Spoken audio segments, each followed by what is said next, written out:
wabunge jana walikutana na ile maneno yote waliongea, Wakenya tuliweza kuwasikiliza. Na wakati walikuwa wamelete hilo motion kwa members ama kwa public, wananchi wa Kenya waliweza kukataa lile jambo kwa sababu waliona halifai.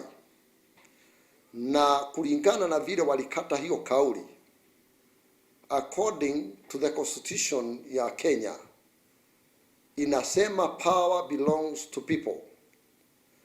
Na ikiwa tunaona walitumia nguvu kukosa kufanya vile wananchi waliwatuma, sisi tuliwatuma katika kazi waende waangalie mambo ya elimu, waangalie mambo ya kilimo, waangalie hali ya mazingira, na waangalie mambo mengine ambao wananchi wa jiko waliwatuma.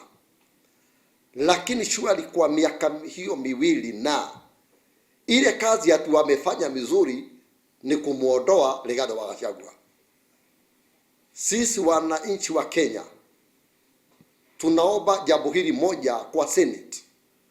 Naona Senate wanaweza kuwa ni watu ambao wanaweza angalia kesi mzuri kuliko wabunge. Pia judgment waweze kuangalia lile jambo, kwa sababu vile wabunge walikata lile jambo ni wanaonekana wako na maneno yao, lakini wangeangalia ground.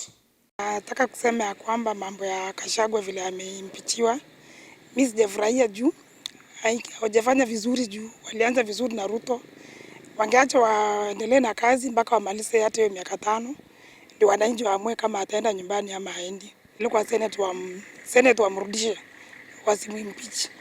Sijafurahia kwa Gachagua kutumwa nyumbani hata. So mimi naweza furahia kwa Senate tu msaidie tu arudi tu, mimi nitakuwa tu sawa.